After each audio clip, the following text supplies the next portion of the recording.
I'm just so pleased that he could be with us today to share his thoughts on servant leadership and his perspective on the many lessons he's learned through his life. So let's welcome John Taft. Wow,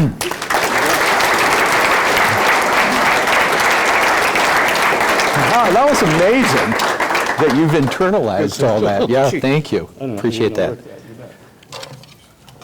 Good afternoon, everyone. Thank you, Don. I'm back, not by popular demand, but by Don Salverda request. I haven't learned how to say no to him. I knew of him. I knew of him when I worked for George Latimer because he was Ramsey County Commissioner, and there was something about Ramsey County, a little bit like Anoka County Commissioners, maybe county commissioners generally. They're sort of an opaque, inscrutable group, and I was never enough. Yeah, George McMahon over here is now a county commissioner in Chisago County, but I was never on the inside of things Ramsey County. At any rate, George was asked once by the press why he had hired me. I lived in Minneapolis and I was a Republican, and he said, well, he thought for a minute, he said, there are 2,000 employees of the city of St. Paul. I thought one of them should be a Republican. But let me tell you, I'm a very bad Republican. We had a fundraiser with 100 people in our backyard last weekend for Amy Klobuchar. I worked for George Latimer, and so people say, how can you do that with your legacy? I said, listen, I am a genetic Republican. The other thing is, the Republicans of my family legacy bear no resemblance at all to the Republicans of today. There's been a recent explosion of books on William Howard Taft, one by a Yale professor who then wrote an article in the Atlantic magazine which said Taft, the anti-Trump. Now, that's a silly construct because, that was then, this is now. But what he talked about was just the difference along a number of different dimensions in the way Taft saw the world. We're talking about 1909 to 1913 as the years he was president.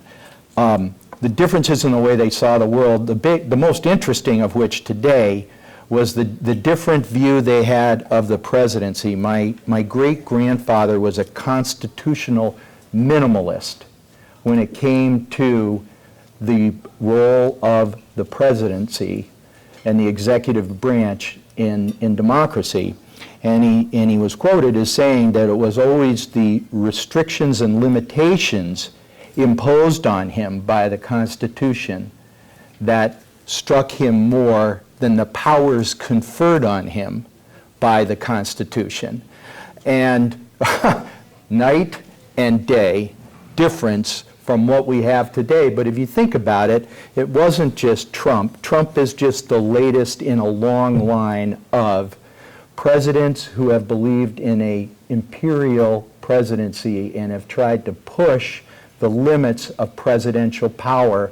And of course, we're involved in a debate right now about have we gone too far? Haven't we gone far enough? I would just say that William Howard Taft would be rolling over in his grave. And I also want to say that if I sound political today, I'm not. I literally am an independent. I have no political axe to grind. But I am going to get into some issues that you might want to pick up and talk about.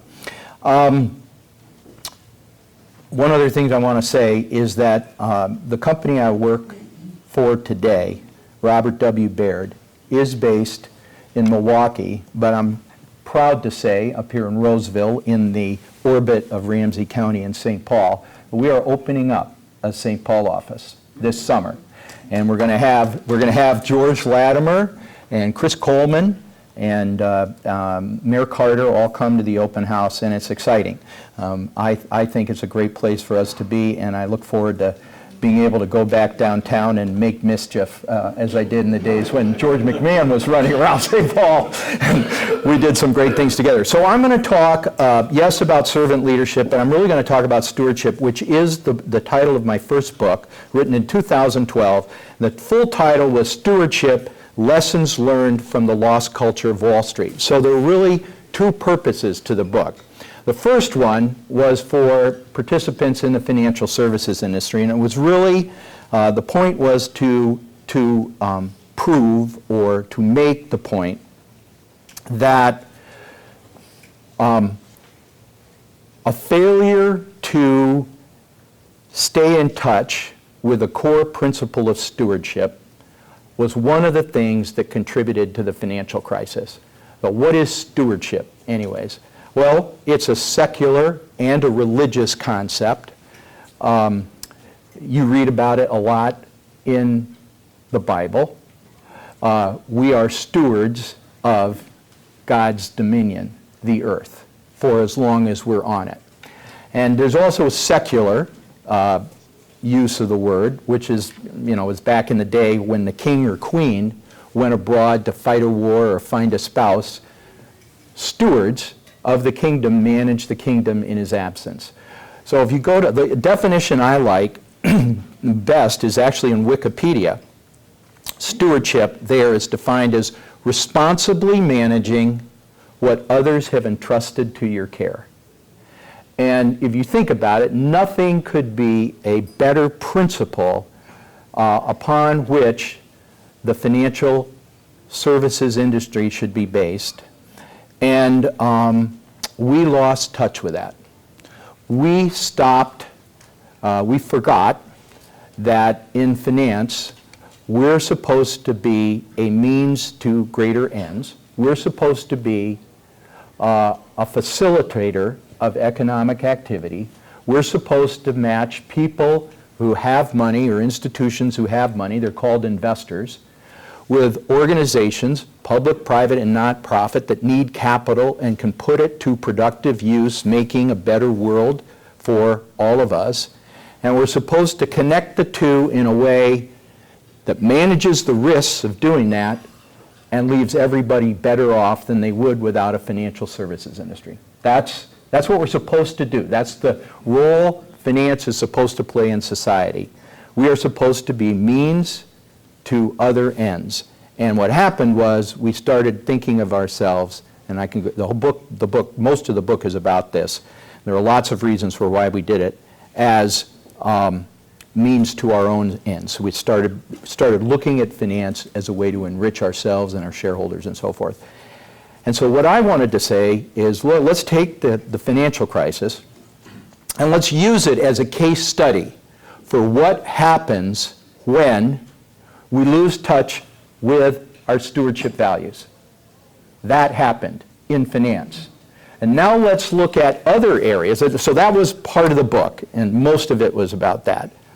But then the lessons learned part from the lost culture of Wall Street was, now let's look at other areas where stewardship failure might be present, and where we are looking at the early minutes of a movie that we already saw, the financial crisis. Is stewardship failure playing out in other areas in our world today? And I listed three. This is 2012. Climate change, global warming. Are we responsibly managing what God, previous generations, future generations have entrusted to our care, the environment? Are we doing that? And okay, let's park that. What about income inequality? How are we doing on that front? And what about just the financial health of our government? Not just ours, but governments around the world. Are we paying down debt and building up reserves for future generations, or are we engaged in an exercise we are just appropriating future quality of life for ourselves today and indebting generations going forward. So I said in all these areas, my personal feeling is we're watching train wrecks in slow motion. They're all caused by stewardship failure, the same type of stewardship failure that brought us the financial crisis. The financial crisis was the ghost of Christmas past. These are the ghosts of Christmas future. And I know this is the Optimist Club. So the good news, I said, is that these can all be addressed and corrected if we, excuse the expression, man up and take on our stewardship responsibilities and demonstrate the behaviors I talk about in the book: purposefulness, humility, accountability, foresight, and integrity, which are the characteristics of responsible stewards. And the bad news is, since 2012, we have gone nowhere. In fact, we've gone backwards. If you had a scale that could measure stewardship quality in society, we're performing worse by any and all measures of stewardship than we were in the years leading up to the financial crisis. So I have a bunch of proof points of that. When we go to questions, you can certainly ask me about it. But everywhere I look today, not everywhere, but in too many places, I see near-term greed trumping long-term stewardship. And that is incredibly concerning to me. So I believe stewardship failure that we're witnessing is really leadership failure. That somewhere over the course of the last century, we lost touch and we stopped valuing the notion that those of us who occupy leadership positions in society have an obligation to help improve society in ways that benefit everybody. So David Brooks, I quoted him in my profile of George Latimer. He's one of my favorite writers. He's just written a new book that I would recommend to you. But the quotes from in the George Latimer article I wrote were about gracious leadership. But he wrote another column called The Strange Failure of the Educated Elite. And he said, look, I'm a product of meritocracy. I got to where I am because people who were smart and capable, worked hard, could get to be a columnist for the New York Times. But he said, those dim-witted, stuck-up blue bloods in the old establishment had something we meritocrats lack: a civic consciousness, a sense that we have lived life embedded in community and nation, that we owe a debt to community and nation, and that the essence of the admirable life is community before self. I believe that in a nutshell, is the antidote to many of the challenges we are facing in society today. And I think stewardship is a kissing cousin of servant leadership. Now, those of you who, it sounds like many of you are steeped in the notion of servant leadership, the idea was coined and the concept was coined by Robert Greenleaf, who was an IBM executive in the 1970s. And he wrote an article, seminal article, called The Leader is Servant, and he said, servant leadership assumes first and foremost a commitment to serving the needs of others. True leadership emerges from those whose motivation is a desire to help others. Now, I grew up with a family legacy. Actually, it was my great-great-grandfather, Alfonso Taft, president, great name, awful name. The other big name in my family is Horace, so Alfonso and Horace are Taft standards. But he was Attorney General of the United States before William Howard Taft. Then William Howard Taft Had a son, Robert Taft. His nicknames were Mr. Republican, Mr. Integrity. When I'm in Washington, D.C., I testify and go up and visit the Hill a lot on industry issues, and I walk past a 9-story bell tower with a waiting pool, a reflecting pool, statue of my grandfather, and inscriptions from his career carved in marble, signature of Dwight Eisenhower when the monument was put up. It's the only monument to a member of Congress ever to have been built on the Capitol grounds. So it is 200 yards from the Capitol. And I stand there with my grandfather. I hear the bells ring. I look at the Capitol, and I just get shivers, goosebumps. And I'm incredibly inspired, and at the same time, incredibly depressed. You know, and what have I done for society compared to this man? But then he had a son who was ambassador to Ireland. He had a son who was U.S. Senator. The U.S. Senator had a son who was governor of Ohio. So we have 6 generations of public servant leadership. And so I grew up with that, you know, kind of mantle, if you will, that notion that whatever I do, I have to make my ancestors proud, which means living up to this notion of public service. But I didn't live the notion of servant leadership until the financial crisis hit. And I have a former colleague here, John Conlon, who was with me during those days, and they were awful. You might remember them well. We remember them forever, till the day we die. And we had $250 billion of clients' assets, and in the course of a few months, they were cut in half in value. And we were getting calls from our clients and trying to explain to them, hold their hands, what was going on. But the truth is, we didn't know. The securities that they held were behaving in ways that they'd never behaved before, at least not in our lifetimes. And one day, I got a phone call. We had bought a brokerage firm on the East Coast, and we were waiting to merge them with our own brokerage firm, and they swept their clients' cash into a tiny, 60 billion, believe it or not, is tiny, money market fund called the Reserve Fund. And the Reserve Fund had bought commercial paper issued by Lehman Brothers.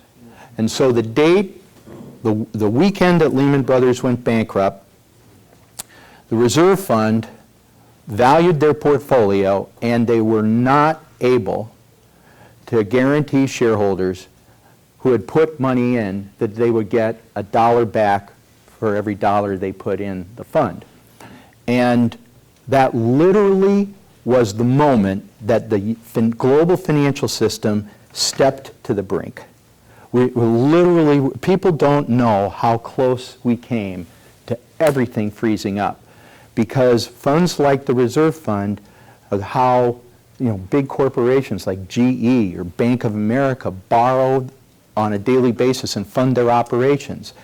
And if people were going to withdraw their money from money market funds, there would be no place for these massive corporations to get funding on a daily basis, and the whole system would have seized up. At any rate, the trustees did what they should have done. The trustees of this little fund just said, whoa, if we let a run on the bank, so to speak, take place, we'll have to fire sale these assets, and we will never get their money back. We're going to do the mutual fund equivalent of locking the doors to the bank and barring the windows. So they suspended redemptions. All of a sudden, our clients who were counting on the ability to call their financial advisor, say, I need $10,000 tomorrow to pay my kids' tuition, I need to make a down payment on the house I'm buying, they had no access to cash. They held a potentially permanently illiquid security that had no value of any kind. And on top of everything, I just remember my own net worth was evaporating in front of my eyes. I had 2,000 advisors like John calling up, crazy issues every day. And we just, the phones lit up and say, if you don't solve this problem, you're going to lose the firm. You're going to lose the firm. You will not survive this. We were able to manage our way through it, but I won't get into that. But what happened was I just thought, wow, this is it. I'm a boxing fan, and one of my favorite movies is called When We Were Kings, and it's about the Muhammad Ali-George Foreman fight in Africa. Everybody, so Ali had been in and out, and he went to jail and he came out, and they literally thought Foreman was going to kill him in the ring. They were going to witness a beating that would destroy Muhammad Ali. So lots of drama around in the first ring. Nothing really happened, but Ali goes back to his corner, and the narrator of the movie is the novelist Norman Mailer, and they pan in on Ali's eyes, and he's just like, and Norman Mailer says it's like he's looking into the eyes of his maker. He's reaching into his soul, and he's saying, "You better get it together, boy. You're not gonna survive this thing." As we know, he did, and he ended up winning the fight dramatically. So that's the way I felt. I just thought, you are no good to anybody. I was losing my stuff. My head was spinning literally, and I just thought, you have got to get it together. And so I thought, okay, this is what we're going to do. We're just going to go down. I had this feeling I was going down, down, down an elevator shaft. And we're going to go down until we find solid ground. And I remember finding it, and I felt like I got it. And it was a really simple idea, but it's the core idea, and the first time core notion behind servant leadership, and the first time I experienced it for myself, was I thought, I don't matter. My job right now is to forget about myself and help other people get through this crisis. I remember it was like an epiphany. I had an absolute conviction about that. And it sounds silly, I felt like I had the strength of 10,000 people because I knew what I needed to do. And that is the notion. I experienced the power behind servant leadership. I've talked about this to lots of groups. I had the honor of being asked to give a speech to the honors graduates at the University of St. Thomas, from the University of St. Thomas Business School, Opus School of Business, last year. So I wrote a speech and then I published it called Lead in the Service of Others. And I'm just going to end my remarks by reading from that speech and then open it up for questions. So I said, servant leadership begins with a shift from self to others. Servant leadership involves a choice for service. When we see ourselves not just as individual actors, but as members of communities, when we define ourselves not in terms of self-interest alone, but in terms of how we can serve others, when we all wake up every morning and think about what we are going to do in the course of the day, whether it's in our work, our personal lives, or in our community, when we think of all that in terms of serving others. What a radically different view of leadership that is than what we see in the world today. We are living in an age of grandiosity, the imperial presidency, the superstar CEO. In order to do what it takes to be elected to high office or run a company, it seems necessary to have more than your fair share of narcissism in your character. I think that's due to the ubiquitous nature of media, traditional and social, which has given rise to self-aggrandizement as an advancement strategy. But true leadership is exactly the opposite. It is about suppressing ego in the service of others. True leadership in any organization means understanding that as a leader, you hold a type of office, can be formal or informal office, in which you have a responsibility to your constituents. They can be voters, citizens of the governmental unit you represent. They can be employees. They can be clients. They can be shareholders. They can be customers. They can be communities in which your shareholders, clients, customers, voters,